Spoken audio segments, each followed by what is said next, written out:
in many ways, like, people become sort of emotion phobic. Yeah. Right? It's like, if I contact that grief, it's going to destroy me.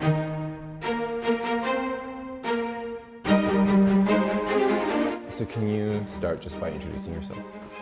Sure. Is there a common introduction that people often... Well, the normal pattern is people say their name and their profession. Yeah. And I say, like, no, but say that the reason we know each other. Then Sure. I jump in and say what I wanted them to say. Cool. Fabulous. I'm Jesse Finkelstein. I'm a clinical psychologist and DBT therapist. Yeah.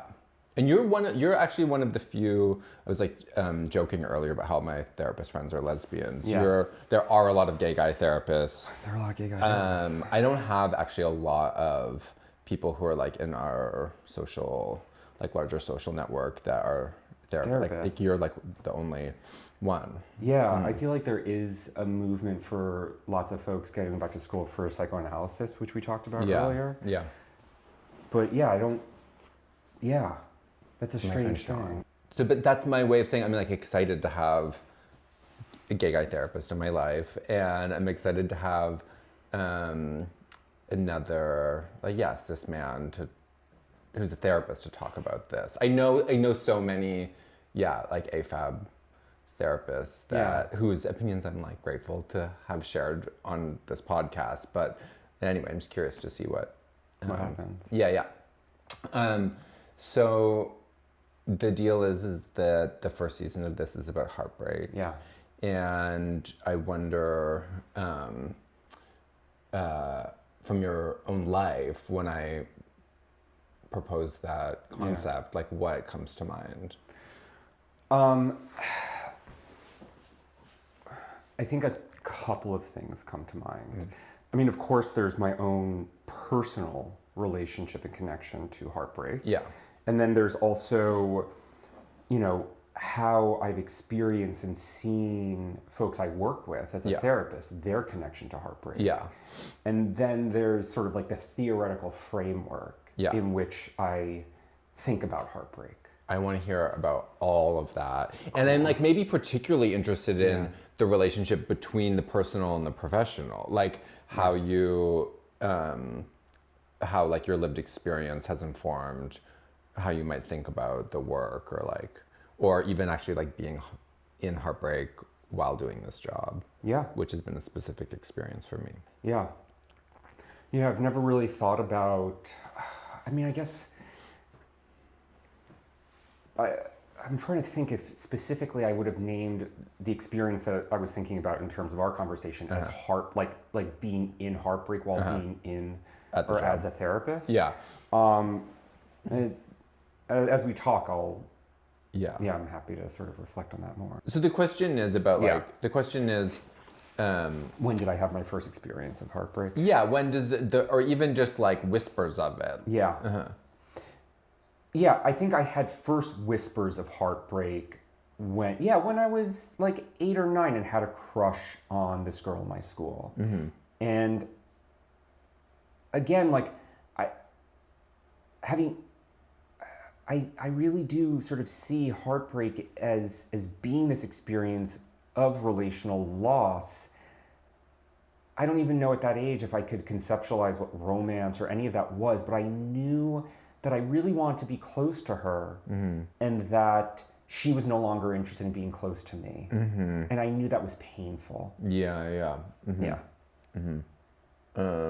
Do you remember what it was about her that was drawing you in? Like, cause this is also this is how I think about, is like, or what I want to know, cause I think it helps me understand people better. Yeah. Is like, why that person? Who were they supposed to allow you to be? What did it mean about you if you could be close to them? Yeah.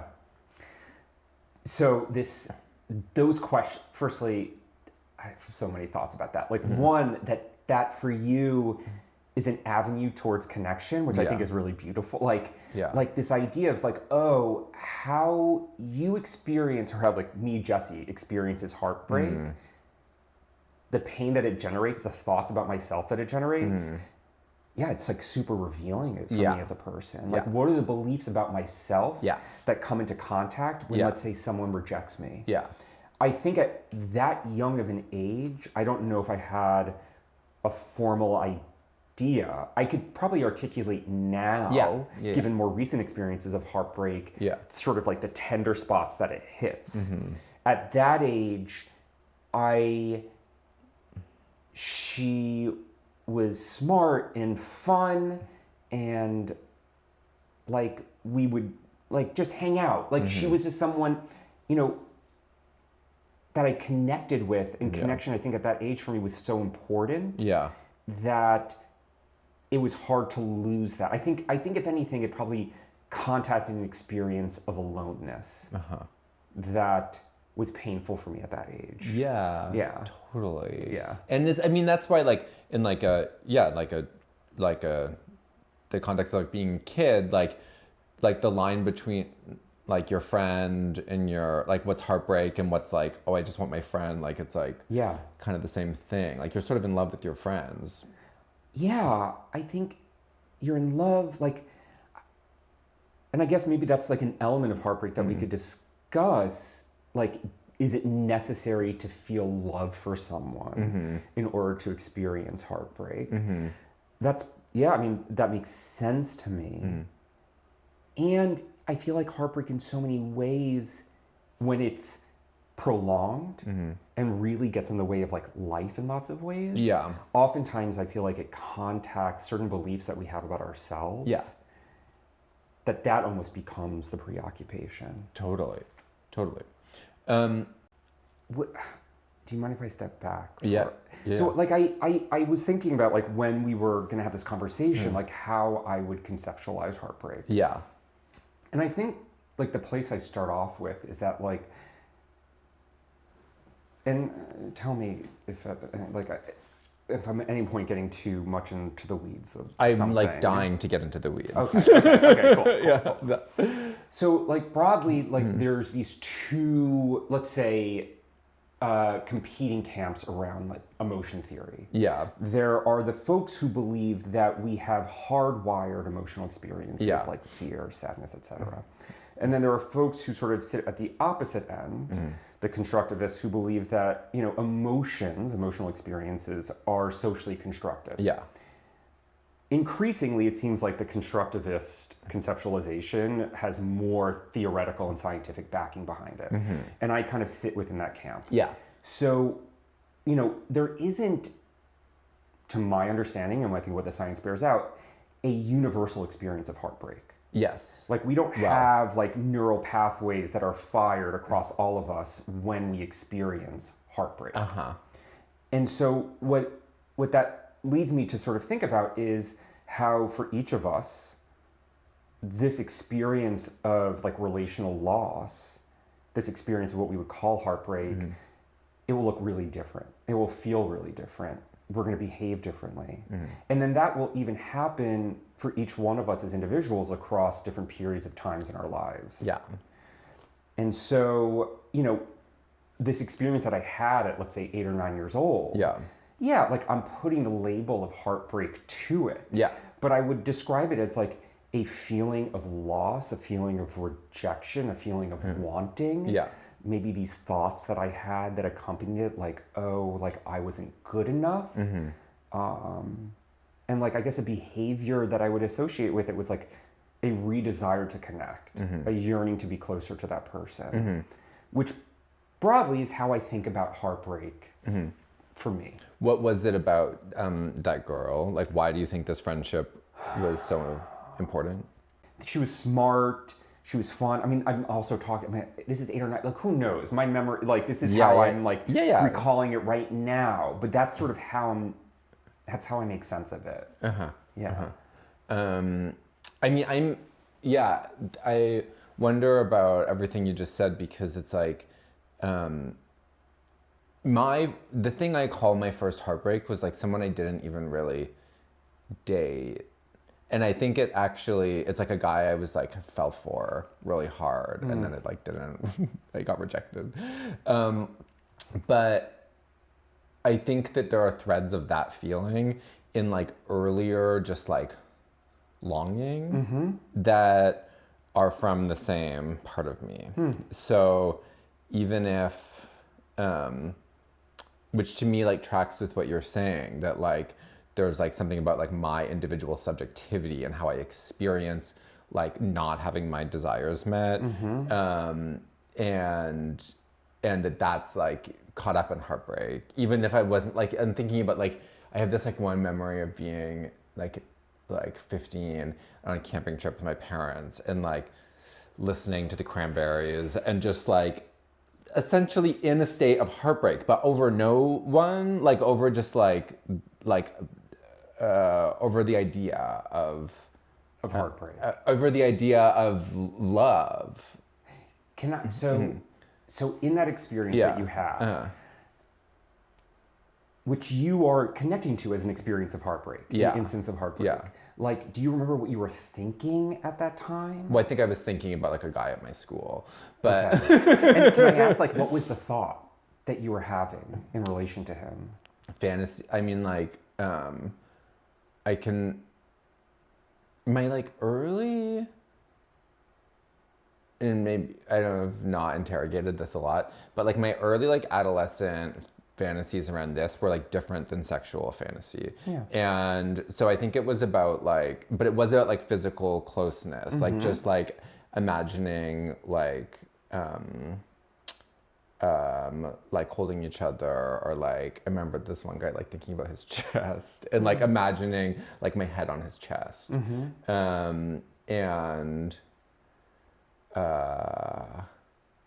And I'm sure that what I wanted. Have you seen My So-Called Life? Yeah, of course. Okay, that like that. There's that scene when like Jordan finally like goes and grabs Angela's hand, and everyone's like I wanted that. Like I wanted like to be chosen. Yes. And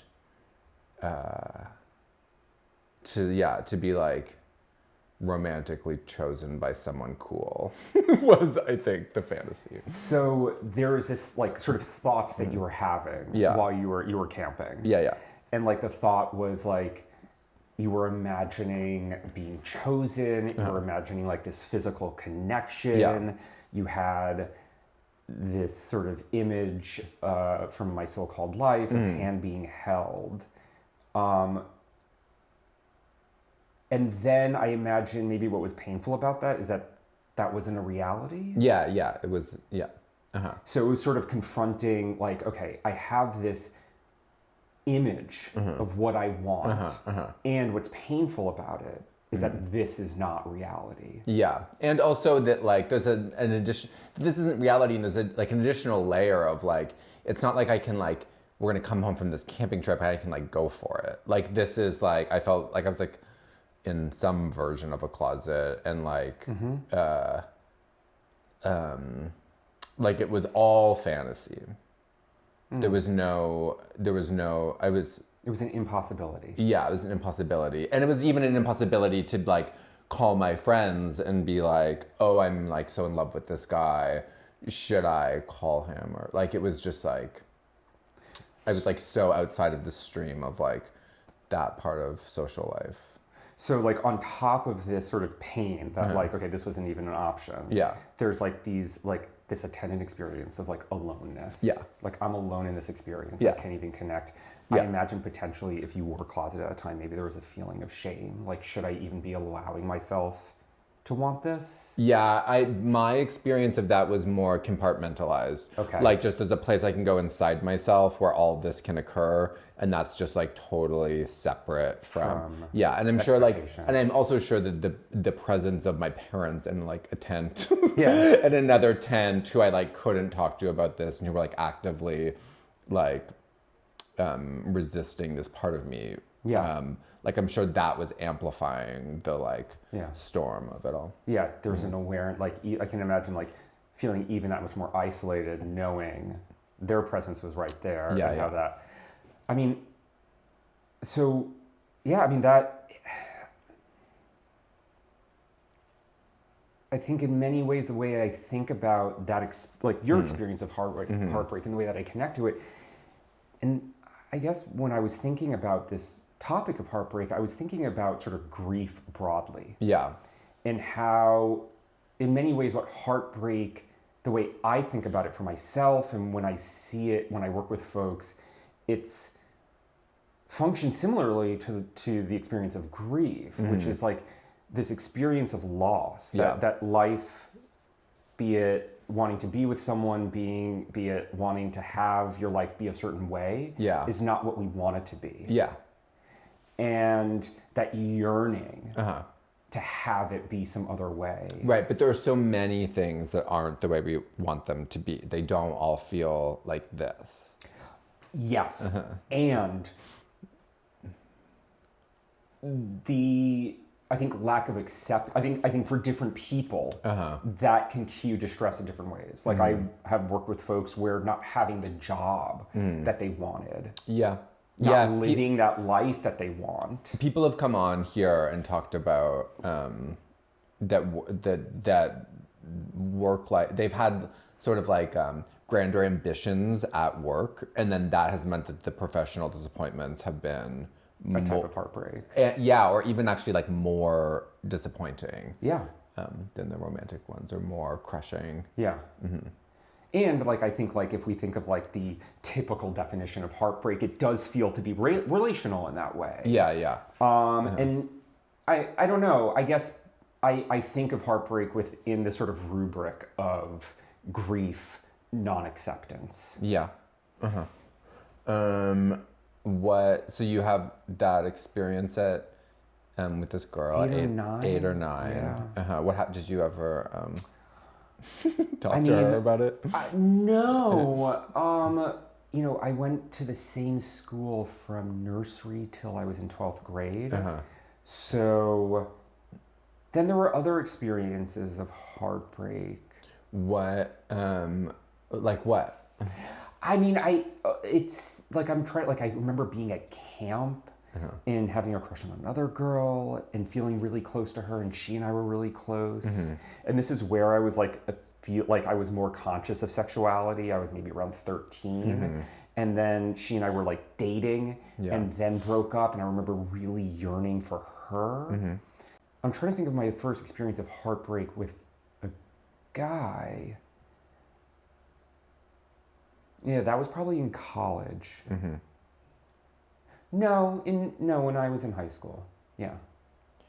Were you the kind of teenager who was savvy enough to like know what was happening at the time? Like I don't think I had like a lot of names for it for that experience. I mean, I grew up in the city, and my folks were in the home furnishings business, and by virtue of that, I had always been around lots of gay men. So I had an awareness, and then I started going out. You had an awareness of like queerness, gayness. It wasn't anathema. It wasn't like something that was completely outside the realm of. Right. Oh, but I mean about like longing or heartbreak. Like did you know what that was? I'm on this camping trip. I'm just like laying there listening to the Cranberries, being like, all I can think about is this guy. I feel very isolated. But I wouldn't even be able to say I feel very isolated. I was just like felt sad. Yeah, I don't think that I would have named isolation as an experience, even though I think that's what I was feeling in many ways. But I do think I had enough sort of like cultural touchstones that I was either mimicking or leaning into, be it from music or TV, that like I was like, oh, whether or not I'm like I am assuming an experience, like there is something really appealing about heartbreak at times. Especially when you're an adolescent. And it's why I like want to talk to everyone about it. I mean, it's profound. It's profound. There's so much. It feels, and this is just my experience, but it's real main character energy. Totally. And you really can lean into this sort of deep, gut-wrenching tortured emotional experience that feels enlivening in a way.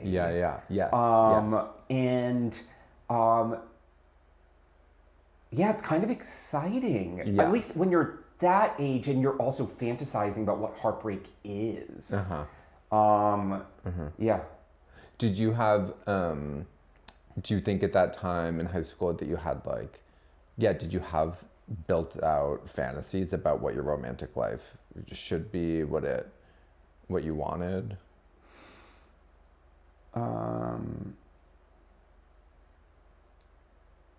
Did I have fantasies about what my romantic life, what I wanted it to be? Not necessarily. Like, I remember like when I was in high school, I started going out to like places, clubs, and bars at an early age.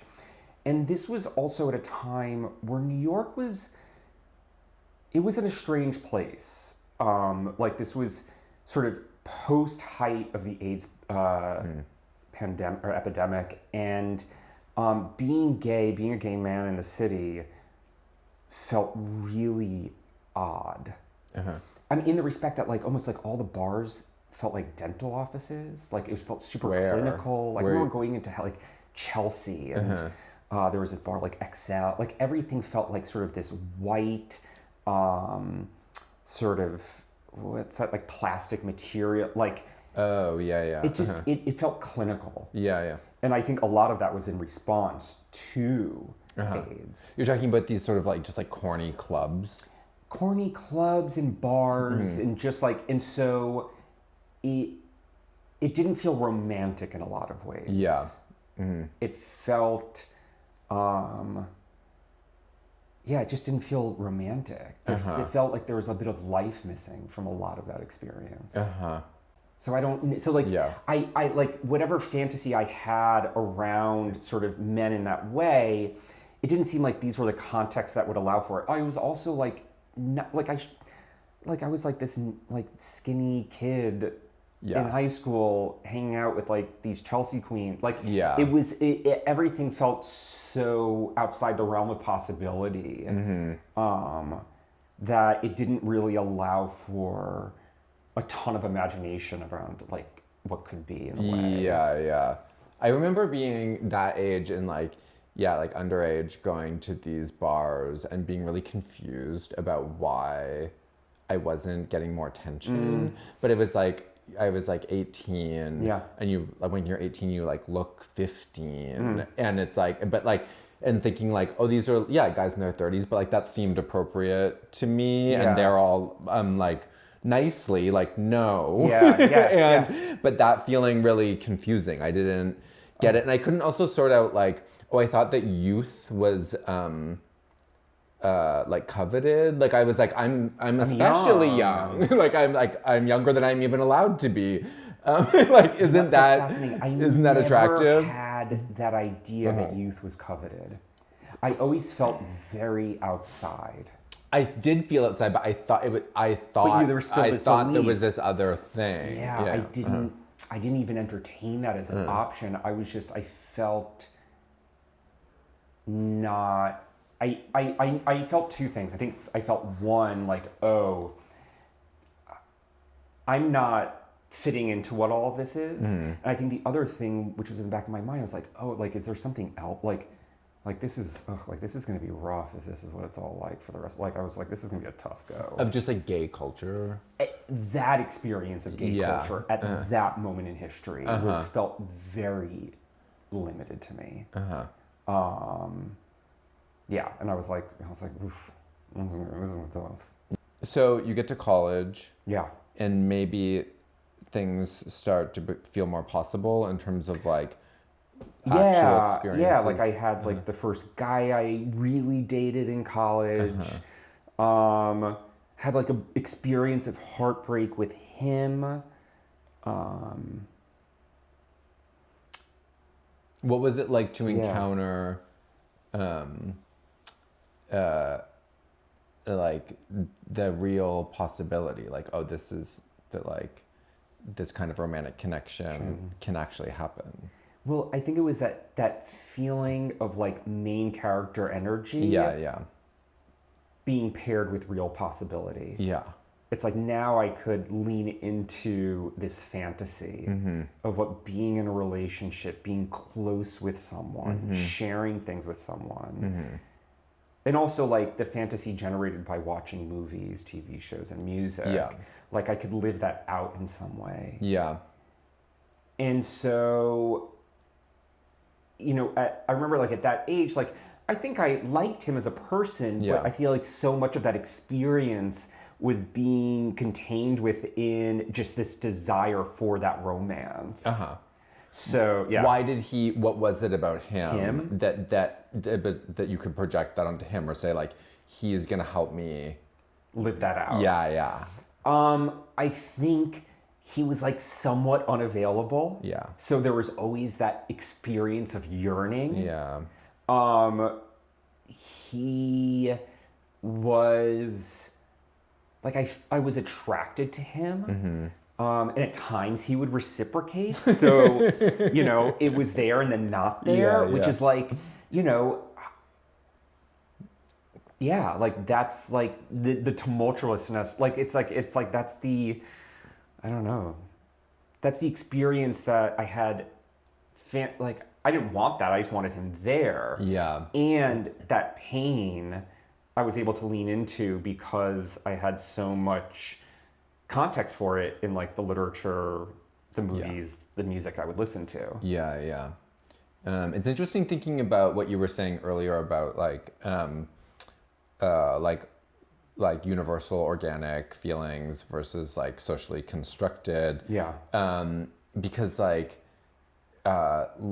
love, like drama around love is like a very good plot device. So it's like how many like amazing movies and books and TV shows and whatever. It's like all about like will they or won't they? Yeah. And how much that, it's hard to know how much that's like impacted our sense of what love should look like.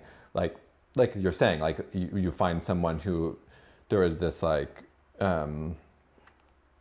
what do you call it? Like sometimes it's there, sometimes it's not.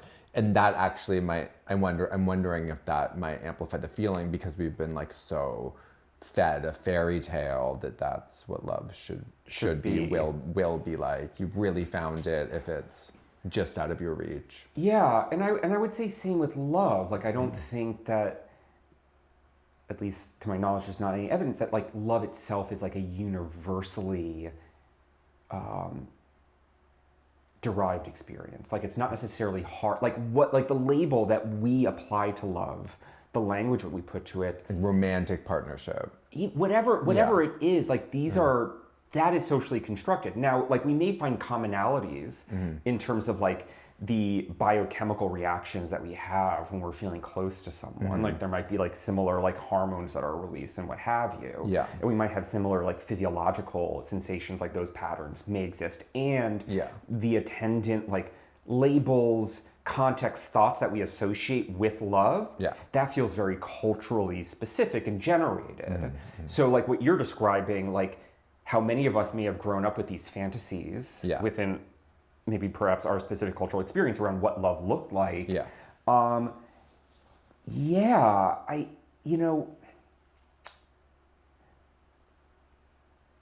saying this on the fly, and because I wonder why, to some extent, like unrequited love is so powerful. Yeah.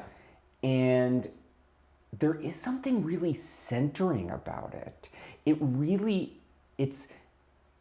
It's something that can give us a lot of meaning. When so much of life feels completely and entirely uncertain and unpredictable, the fact that we can sort of orient ourselves to this yearning, a possibility, the possibility of like it's like hitting connection. It's like hitting a slot machine over and over. It's like hitting a slot machine over and over, and it's like also allowing us to live in this fantasy that was given to us that offers a measure of predictability. Yeah. It's like, oh, I can imagine myself in this world where me and this other person are together forever, and we are, and like all of a sudden like everything feels maybe safe and stable in this way. If all the different things that we tell ourselves, if I could just the job, the house, the whatever.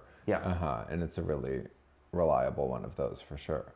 What, how did college age Jesse experience heartbreak? What was it like? I'm trying to think back.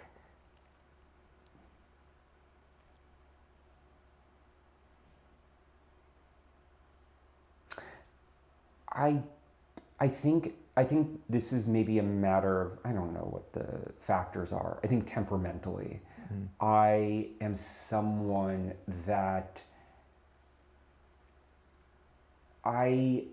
there's two things that I don't reminisce a lot. In fact, I kind of never reminisce. And I don't spend a lot of time, how can I say this? I spend a lot of time thinking about the future, which generates some anxiety. Yeah. But I am not always persistently thinking about what has happened in a lot of ways. And which in some ways has allowed me to sort of move through really painful emotional experiences. And so I say that I think that the heartbreak I felt sad, I think I felt upset, and I think I kept it moving. Like I don't think I never really had the experience of heartbreak where I have been doubled down for like months. Like I have a close friend of mine who it's been about 2 years and she's still like fighting this or still navigating this experience of heartbreak. From a relationship that ended 2 years ago. And that is not an experience I've had. Like typically I sort of move. Can you describe what happens? This is for me? Yeah. But you're also proposing that you're sort of like oriented towards the future, and that heartbreak does look back. Like it's like I had the thing and now it's gone. It was like this and now it isn't. It's nostalgic. I think heartbreak can be very nostalgic. It's like you're reflecting back on the memories that you had, like those cues, like the shared experiences, and yearning for that. And then I imagine it's often for many people coupled about like the fantasy of getting back together. I don't do a lot of remembering in that way. So I just like I will feel the pain, I will feel the sadness, and then and periodically, like I'll have, let's say, like if I think about someone who's caused me heartbreak or caused me pain that way or loss, like I'll feel it. What does it feel like? I think it depends on like the context of the loss. Like some experiences, maybe it'll be a feeling of sadness coupled with, in some cases, maybe some regret or shame. Sometimes it'll be sadness coupled with a feeling of anger or hurt. So it depends on who it is I'm thinking about and what state of mind I'm in. And I don't know, maybe by virtue of being a therapist or by temperament, I'm sort of like, I can be with that experience and then I sort of move through it and on. I don't. What were your strategies then as like a young man for moving through things? I imagine they've developed across time. I would hope so. What were your early attempts to deal? To deal? I don't really remember. I think I just don't think it stuck with me. Like, I don't think, I'm thinking about, so as a DBT therapist, I work with folks who have frequent emotion dysregulation. The criteria, the diagnostic criteria are frequently that that DBT was created for with folks with borderline personality disorder. And some of the conceptualization around BPD is that there is a heightened sensitivity to sort of negative cues, to negative unwanted emotion. I say negative quotes because whatever, but like unwanted emotion. And that perhaps their brains are just more attuned to these negative cues in their environment, inside of themselves, than other folks. There's just a greater emotional sensitivity, emotional vulnerability. I think at times I sort of sit on maybe a slightly different end of the spectrum where I don't come into contact with those cues as frequently. I don't think I'm necessarily as sensitive. Yeah. So unwanted or painful thoughts could come up. And then I might be with them, but then I'm sort of just keep it move. And I think that's just sort of how I've been for most of my life. How'd you get like that? Is DBT interested in that? Oh. Like how, like why? Like oh yeah, yeah. Like the why like people engage in whatever behaviors that they do, or temperament, or I guess temperament, like why, like how people like the construction of your resiliency. I mean, I would say, you know, I imagine for me it would probably be a combination of biological and social factors. And what we would say in DBT is that for every skill set, there's a skills deficit. And so for me, my skills deficit is that perhaps because I don't spend so much time thinking about those cues, I do spend a lot of time thinking about the future. Which then brings along its own source of pain. What were your social... How did you just put that? Biological and social factors. What were your social factors? How did you... Like growing up? In terms of what, like which part, like the part where I would spend a lot of time thinking about the future, or the part where negative feedback might not throw you off course so much. Like I think a lot of people wish they were so. I don't want to present myself as I get thrown and like. Well, I think these. I had a supervisor say to me once when we were talking about personality disorders, she was like, I've said this on here I think already, but I say this a lot, but she was like, it's during COVID and we're on the phone, and she's like a much older woman, like very wise, been in the field for a long time, and I was like talking to her about something about diagnoses, and she's like at home, isolated, cooking her breakfast or whatever, and she's like, you know, Dean, with these things, it's a matter of degrees. And that has proven to be very true. And I'm sure that's true for you as well with this, where it's like, it's not like you have like no, it's not like you're like made of steel or whatever, but I believe you that there's a kind of resiliency or a sort of, durability in the face of that kind of thing. And I wonder why. Yeah, I think...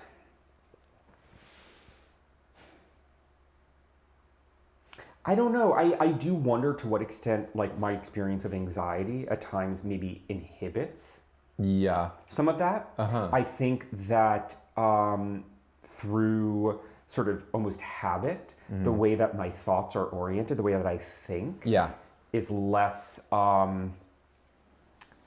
like I attend to some of those cues less. And I think that for the most part, I have all sorts of, I imagine like what we would call like core beliefs or beliefs about myself that are sometimes really painful.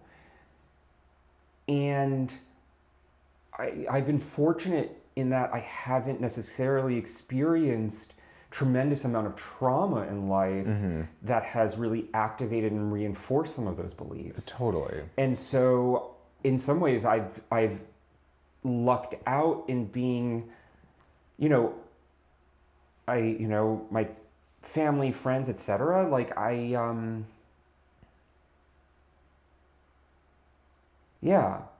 but I also want to say like I'm an intensely anxious person.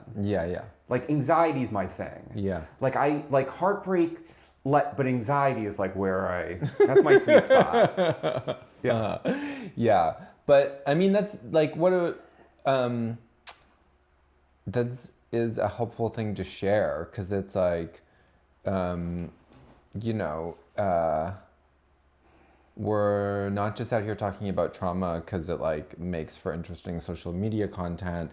This shit actually like has an impact, and it makes it, yeah, it can make it like so much harder to be in relationships, and so to say like, yeah, it actually I haven't had like that traumatic a life. It wasn't like, I mean, I I don't kind mean of, to minimize whatever hardships you've been through, yeah, no, but that's what I heard you say. yeah, I think about heartbreak, and I think about, I remember a couple of years ago, I was working with a client, and they had lost their son about 5 years prior to our treatment.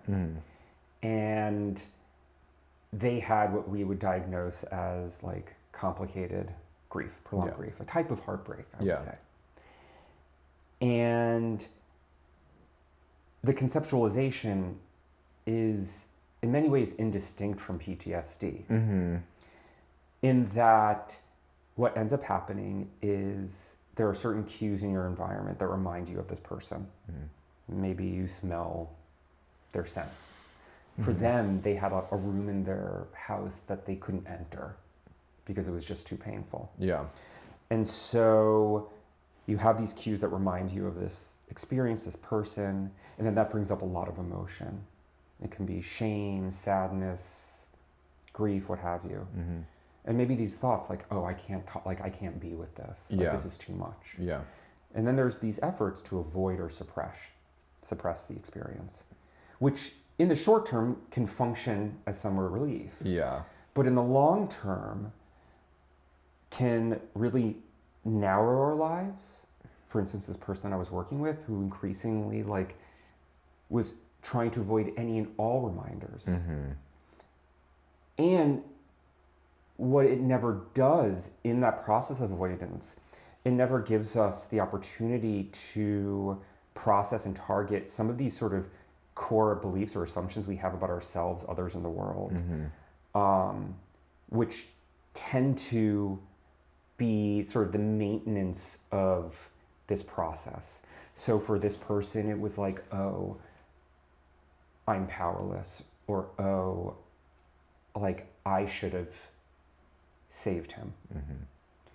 And so, or like also like I can't tolerate my emotion. Yeah. So like those beliefs were operating. Probably those beliefs pre-existed this experience. Yeah. And those beliefs would sort of get activated. And so the way that we work together is the same way that I would work with someone with PTSD, and the way that I would imagine I would work with someone who is experiencing prolonged heartbreak, or heartbreak in a way that was like interfering with their life, which is to find out where we're avoiding this experience of grief. Yeah. Like practice allowing ourselves to be with it, accepting it. Yeah. And then processing some of the sort of the core assumptions underlying it. Yeah. That we imagine, let's say, heartbreak says about us. Yeah. And heartbreak can say so much about us. Yeah. I'm unworthy, I'm undesirable, I'll be alone forever. Yeah. Can you were just talking about how in DBT, what might be happening, you told a case about a really painful experience someone was having, kind of unimaginable. And that your job in that case, someone's lost a child, is to help them be with the pain of that, to not avoid it.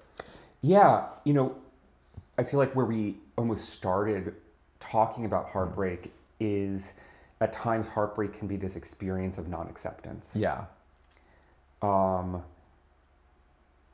It is, I think all of us, imagine anyone listening, we all have something to grieve. I don't think anyone is like life is in many ways not how we want it to be. Yeah.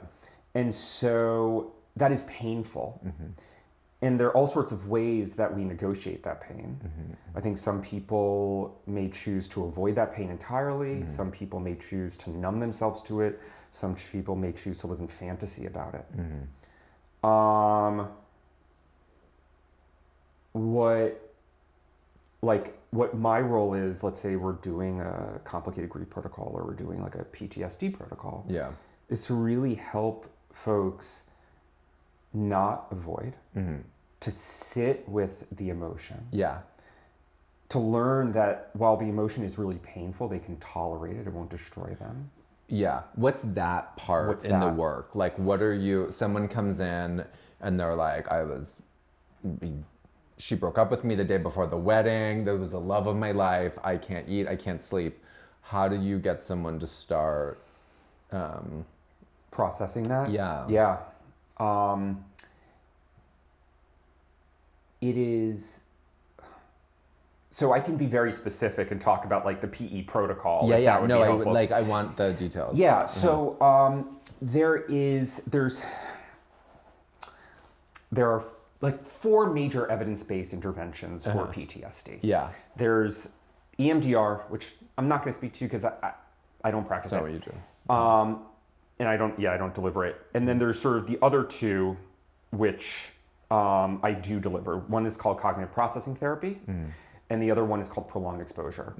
And as a DBT therapist, I oftentimes do an adaptation that's been evidence-based called DBT-PE. All these acronyms really make no difference, but essentially there are 3 components to the treatment. One component is in vivo exposures. So for instance, inviting someone to engage fully with experiences that they're otherwise avoiding because of that experience. So that could mean looking at photographs of that person. That could mean, Reading the text.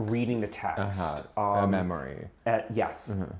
And so those in vivo exposures typically take place outside of therapy. And what we're looking to do is a couple of things. One, people have all sorts of assumptions around what would happen or what will happen if they allow themselves to contact these avoided things. Yeah.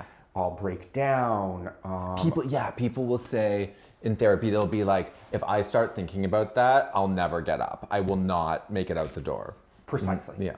And so in many ways, like people become sort of emotion phobic. Yeah. Right? It's like if I contact that grief, it's going to destroy me. Yeah. So one goal is to help people develop the confidence in the sense of self-efficacy that, okay, I can be with this, I can be with emotion, and it won't take me under. Then the other thing is to help them sort of adjust in their mind the likelihood of their feared outcome coming to pass. Yeah. Like, oh, I estimated that this worst case scenario that I would have a complete and utter breakdown and have to go to the hospital, oh, that didn't happen. Yeah. So they're now recalibrating their expectations a bit more in line with reality. Yeah. So that's one aspect. The other aspect is what we call imaginal exposure, where we are asking people to recount, as if it's happening in real time, the experience of, let's say, the trauma or the heartbreak. Yeah. So, for instance, it will be having someone, let's say, close their eyes and describe, like, okay, I'm just picking my phone, I see the text, yada, yada, yada. And again, what we're trying to do is have people to come in contact with the emotion so that they can learn that they can tolerate that discomfort.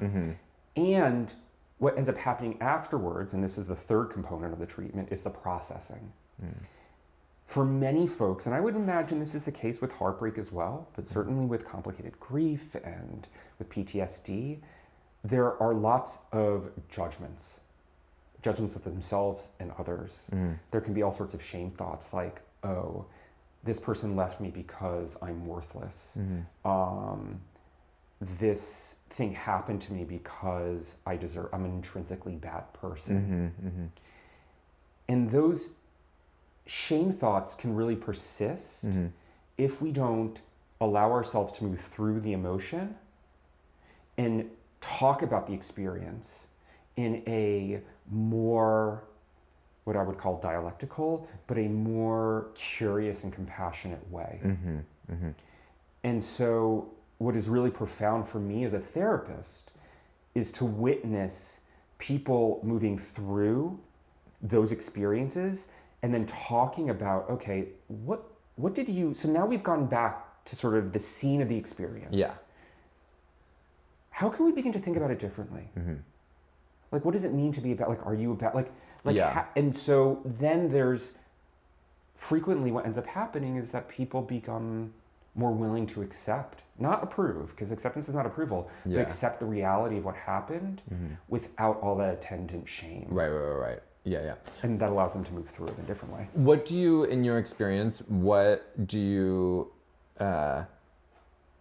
think, like, in terms of like those like cognitive distortions? Yeah. Is what they, right? What are the prominent ones or the common ones that people have about being loved, about finding partnership? That they're undesirable, they're unlovable, that they won't ever find anyone, that they'll be alone forever, that there's something intrinsically wrong with them or undesirable about them. I'm trying to think of the other ones that come up that people name. Yeah. But along those lines. Yeah. It is so wild how many people have the capacity to believe that about themselves. Yeah, I mean, I think I will like experiencing rejection, like those thoughts. I think it's human. Yeah. Because none of us want to we're a social species. Like we want to feel connection. Yeah. And when that connection is taken from us, our brains want to make sense of it. And in many ways, it feels easier to say, "Oh, it's my fault. It's because of something inside of me." Like the brain wants to circumvent uncertainty. Easier because then it's in your control. It's like, well, this is my fault. So, but if I just lose weight or I get to make more money or whatever. Yeah. You can have more control. Yeah. And uncertainty in general can be really. It's like, oh, if I don't know this, then what else I don't know? Like, how else can I sort of manage my future, my life? It's a painful, and in many ways, I often think of PTSD, and I guess heartbreak would fall within this, is like encounters with like radical uncertainty. It's like when that sense of connection's really torn from you. Yeah. It's like, how do we make sense of this? Yeah. And I think we're really primed in many ways to default to think, oh, this is because something's wrong with me. Yeah. Well, people who have been through traumatic experiences, there's often that kind of thought around, well, if I just hadn't have worn that, should have left earlier. Yes. If I didn't walk down that way that day. Yes. That this is my fault. This is my fault. And I mean, I want to say, like, I've not encountered trauma in that way, and I too, like, I'm thinking about like the other experience as an adult that I've had of heartbreak, where I had a friend that passed away a couple years ago, who I loved very deeply. And in the last couple of months before his death, he stopped speaking to me. And I will periodically think back, like something will remind me of that experience. And it's painful, like I can feel it in my chest. And what I also want to highlight when we think about emotional experience, it's partly physiological, right? Yeah. Like when we're feeling an emotion, there can be like whatever. Yeah. But I even naming it now, like I feel that heaviness and I feel that tightness. I can feel like the tightness in my throat. Yeah.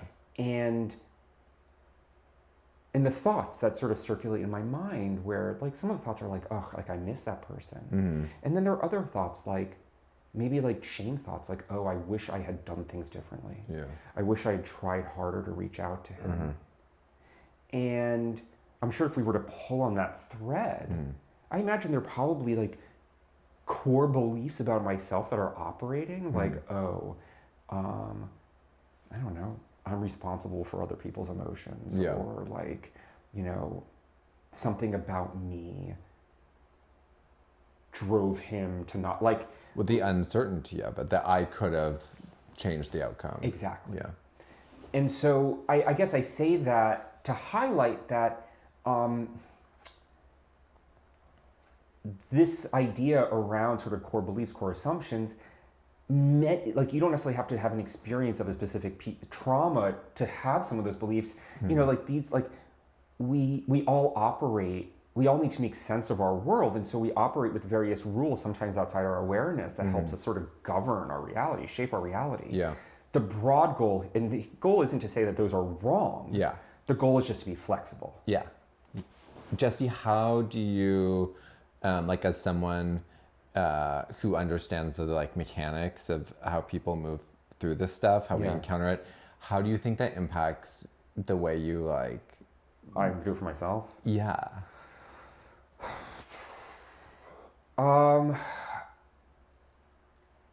I think that I have become increasingly less judgmental of my experience. Yeah. Because I see how much judgment causes all of us so much suffering. Yeah, that's So, relatable. Like when, like even in this moment, Yeah. like when I feel that tightness, that heaviness, I can hear like a little judgment thought, like, oh, like you shouldn't be feel like that's got like, or like telling myself not to feel, or like all of a sudden, in response to this emotional experience, now there's a layer of judgment on it, which only augments the pain. Yeah. So I think that has been helpful. I think. But so you feel like maybe like freer than you would otherwise in your... If I hadn't become a therapist, like would I have been more judgmental of my experiences? Yeah. Undoubtedly. Like, yeah. I think the other thing is sort of what I named earlier is this idea of cognitive flexibility. Yeah. It is, thoughts are just thoughts. And it is so easy, and I engage in this as well, for us to become very fused, to believe our thoughts so truly. And it's just like, oh yeah, like I'm a broken person. Oh yeah, I'm gonna be alone forever. It's just like, and I see it with the folks that I work with, I see it with friends, and I see how much suffering that causes. Yeah. And it's always a reminder for me to them, as well for myself, to acknowledge that that is one truth. Yeah. And there are an infinite number of ways of experiencing reality. Yeah. That we need to open ourselves up to. And I think that, and what I would call that is dialectical thinking, like that orientation has been enormously helpful. I think it's in recovery spaces, they talk about like wearing something like a loose garment, like an idea like a loose garment. I love that. Like it's like, oh, I have that idea. What if I can put on that smock first, and like what is... Okay, I could have try it on. Try it on, Yeah. but like not too tight. Yeah. That is relieving to me. Yeah. And makes me feel more flexible. Yeah, because it's I mean, this is it's when we become like sort of polarized in our thinking, and we become very stuck in sort of perceiving reality in one way. Our lives can become really narrow. How do you help clients who like, what's the cue for a person who it's like, how do you get to know that you're stuck? How do you help people identify that? The stuckness? Yeah. I think one, it can show up as a transaction in the relationship. Yeah. So like in DBT, it is based on this principle that two opposing truths can exist at the same time. Yeah. That you're doing the best that you can, and you need to do better. One doesn't disqualify the other. Yeah. Acceptance and change, both of them sit together at the same time. And polarization frequently comes up between client and therapist. I want to tell you to be non-judgmental of yourself, be compassionate. You're telling me that you fucked up. Yeah. And the more we sort of like the more stuck we get, then that's a prompt for me to be like, okay, what is missing here? Yeah. What is the synthesis between both of our perspectives? And then the person, you can say how, get used, or not get used to, but like reflecting on the felt experience of them being really, you're like, this is rigid. What's that like? Yeah, and I also would say that it's not like it's almost like I'm noticing a rigidity in our transaction. Yeah. And I'm like, oh, and that's like oftentimes we were asking like, what is being left out? Yeah. Like here we are at different ends of a spectrum. What is the middle path here? Yeah. And so the invitation, and this is one of the reasons why I love DBT so much, is that I'm implicated in this process. Yeah. Like how do both of us move through I didn't this know. path? I didn't know. My like Yeah. post grad training is in relational psychoanalysis, and so I'm like often like, what's happening between us? Yeah. And I didn't know where that lived in DBT, but it's there. It's in that. Yeah, That's so cool. it's so in DBT there are sort of like 3 targets in the treatment. Like the first is, you're targeting suicidal and non-suicidal self-harming behaviors. The principle being that like we can't do therapy if you're dead, right? The second targeted treatment is therapy interfering behaviors. So things that get in the way, both on the side of the therapist as well as the client, in the way of treatment. And so that's when a lot of the relational pieces are really, and we're sort of looking at like, okay, some of those relational pieces are oftentimes patterns of behavior that may exist outside the therapy room.